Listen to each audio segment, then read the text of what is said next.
La fin de la vidéo n'était pas visible en bas du tableau.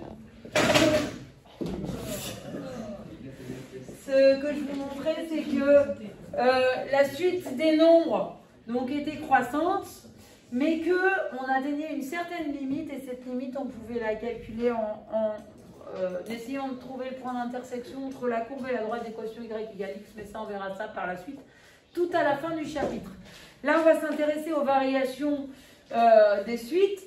Je vous rappelle que dans le menu récurre, vous pouvez programmer cette suite dans le type 2, en écrivant n plus 1 en fonction de n, comme ce que vous voyez à l'écran, en n'oubliant pas de mettre dans les réglages de la table, ici, dans F5, un start à 0, un end. J'ai mis 10 pour avoir 10 valeurs, mais attention, le A0, c'est pas A1, c'est A0 parce que c'est U0 qui est écrit ici, vaut moins 1. Voilà. Donc, vous pouvez dresser votre table ici et on peut s'apercevoir en plaçant les points que ici, on a U0 qui vaut, vous voyez rien, attendez, ça ira peut-être mieux comme ça. Là, ça n'est pas du tout la représentation graphique de ma fonction racine de 2x plus 6. C'est les points de la suite. Donc, U0 égale à moins 1, U1 égale 2, U2 égale à peu près 3,1, U3 égale autour de 3,5, etc. Et on voit que cette suite, elle finit par stagner à un certain palier qui est autour de 3,7, qui est la limite de la suite. Donc, les valeurs de la suite vont continuer à croître indéfiniment, mais avec des écarts de plus en plus faibles entre les termes de la suite vont avoir un écart de plus en plus faible entre eux, qui aura une limite de 0, mais elles ne seront jamais l'une sur l'autre. C'est vraiment ce concept de limite, les valeurs se rapprochent sans jamais se rejoindre. Et donc, on passe aux variations de la suite dans la partie 2 du cours. Allez, sens de variation d'une suite.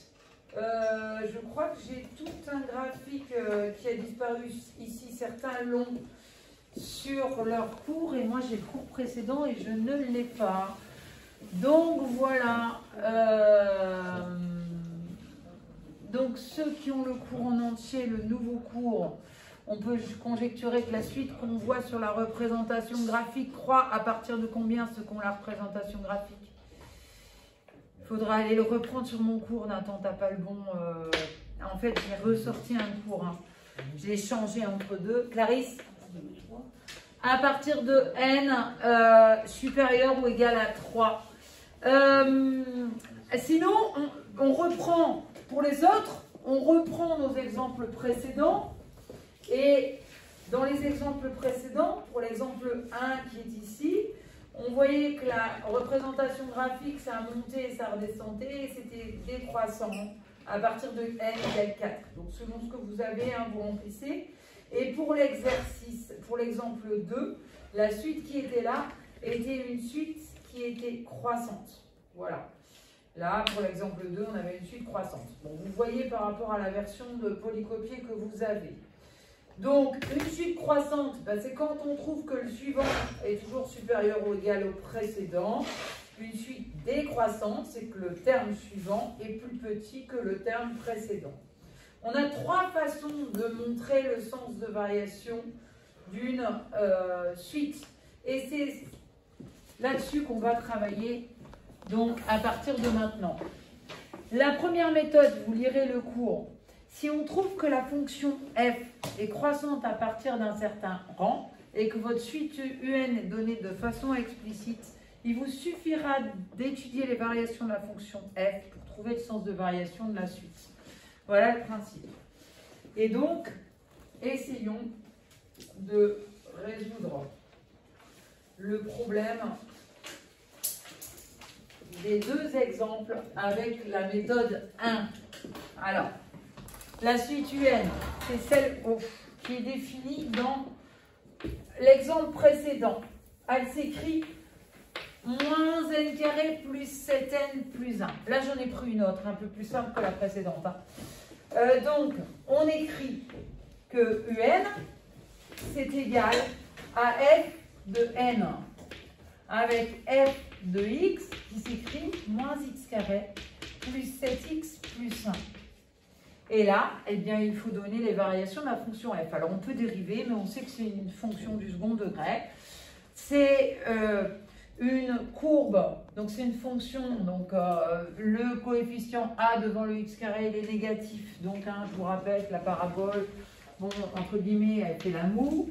Donc, f est croissante sur l'intervalle. Alors, on peut chercher là où la dérivée s'annule, mais je vous rappelle qu'on peut aussi calculer la valeur de moins b sur 2a, qui est la valeur dans laquelle la fonction va atteindre son maximum. Donc, moins l'infini jusque moins b sur 2a, eh bien, ça nous donne moins 7 sur moins 2, c'est égal à plus 3,5. Voilà. Et donc, elle est croissante sur moins l'infini 3,5, puis décroissante. Ce qui signifie que, donc, à partir de n supérieur ou égal à 4, à partir de n égale 4, pardon, eh bien, la suite un est... Elle est quoi? Elle est décroissante. Que ça croisse sur les premiers termes, hein, c'est pas très important. L'intérêt, c'est l'évolution de la suite. Donc, la suite un est décroissante pour tout n supérieur ou égal à 4. Là, c'est la même chose. Ça n'a rien à voir avec l'exemple précédent parce que ce n'est pas une relation par récurrence, c'est toujours une relation explicite. Donc, on peut écrire que Vn s'écrit G de n avec G de x qui est égal à racine de x moins 7. Alors, déjà, cette fonction-là, elle est définie qu'à partir de... Il faut que ce qu'il y a dessous soit positif, donc à partir de 7. Et donc, on ne va pas pouvoir définir la suite à partir de 0, mais à partir de 7. D'accord? Et ensuite, on s'intéresse à sa croissance ou à sa décroissance, à ses variations. Donc, qu'est-ce qu'on va faire? On va calculer pour x appartenant à 7 plus l'infini, la dérivée, pour connaître les variations de la fonction g. Donc, je calcule g' de x. Alors, dérivée de racine de x moins 7, c'est u' sur 2 racines de u. Donc, 1 sur 2 racines de u, la dérivée de u', ce qu'il y a dessous, c'est 1, sur 2 racines de x moins 7. 1 sur 2 racines de u. Je suis en train de confondre avec moins u' sur u. Cette dérivée, elle est comment? Quel est son signe? Il n'y a que du positif là-dedans. Hein. Ça, c'est positif. Tout ça, c'est strictement positif. Donc, qu'est-ce qu'on en déduit pour g? La fonction g est croissante sur 7 plus l'infini. Et comme un est défini, comme Vn est défini comme g de n, on peut répondre tout de suite que la suite Vn est croissante pour tout n supérieur ou égal à 7.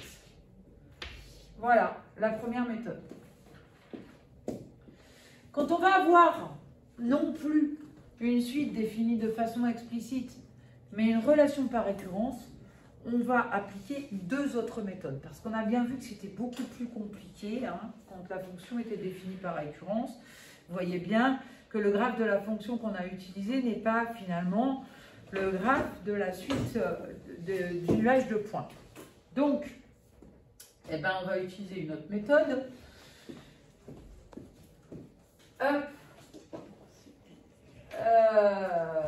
Qu'on va appliquer quand même sur cette suite-là. Hein, c'est possible d'utiliser la suite précédente avec sa relation explicite pour utiliser la méthode qui suit. Donc, en quoi elle consiste, cette méthode? On sait qu'une suite va être croissante si un plus 1 est plus grand que un. On sait qu'une suite va être décroissante si UN plus 1 est plus petit que UN. Donc en fait, on va s'intéresser au signe de UN plus 1 moins UN. D'accord? Donc, on s'intéresse à ce signe-là. Du coup, il nous faut UN plus 1. Comment va s'écrire UN plus 1? Je remplace dans l'écriture qui est là tous les n par des UN plus 1 en prenant bien soin de rajouter des parenthèses si nécessaire. Donc ça nous donne moins n plus 1 facteur de 7 facteur de n plus 1 plus 1. Je développe ceci. Ça me donne, attention, il y a un moins devant. Donc, moins n carré moins 2n plus 1. Moins 1. J'ai un moins dans la parenthèse. Hein. J'ai développé mon identité remarquable. Et ensuite, derrière, on a 7n plus 7 plus 1. Ça nous fait plus 7n plus 2. Du coup, mon UN plus 1, il s'écrit comment? Plus 2, madame. Hein? Pas plus 8. 7 fois 1, 7 plus 1, 8. Merci. Et donc, au final, ça nous fait un UN plus 1 qui s'écrit moins n carré, plus 5n, plus 7. Et ensuite, qu'est-ce que je fais? Je fais UN plus 1 moins UN. Alors, mon UN, il est là. Je le recopie. Je le mets là. Moins n carré, plus 7n, plus 1. Alors, ce n'est pas forcément la rédaction qu'on va utiliser par la suite. Hein. On écrira ça en ligne. Mais je trouve que dans le cours, c'est assez pratique, surtout à l'heure actuelle. Je dois retirer ça à ça. Donc, moins n carré moins n carré, ils s'annulent. Je les retire. 5n moins 7n, il reste quoi? 5n moins 7n moins 2n. Plus 7 moins 1. Plus 6. Et bien, on s'intéresse au signe de ce truc-là. Donc, signe de UN plus 1 moins UN plus 1 moins UN est égal à moins 2n plus 6. Et bien, nous, on est capable de donner le signe de ça. C'est une fonction affine. On cherche déjà où elle s'annule. Moins 2n plus 6 égale à 0. Ça nous fait n égale, alors, moins 6 sur moins 2, c'est-à-dire 3, en 3. Et après, on peut donner le tableau de signes. Donc, à partir de 3, pour 3, là, ça s'annule. UN plus 1 moins UN est d'abord positif. C'est une fonction affine, décroissante. Et donc, à partir de n qui vaut 3, UN plus 1 moins UN est négative. Et si UN plus 1 moins UN est négative, ça veut dire que UN plus 1 est plus petit ou plus grand que UN? UN plus 1 moins UN négatif, ça veut dire que celui-ci, celui qu'on retire, va être plus grand que le précédent. Donc ça veut bien dire que UN plus 1 moins UN est négatif, donc UN plus 1 plus petit que UN. Donc à partir de n qui vaut 3, la suite UN est décroissante. Les termes précédents, on s'en fiche. Voilà, donc voilà une méthode. Alors la suivante, on va peut-être arrêter la vidéo, on la fera la semaine prochaine. Ça fait beaucoup.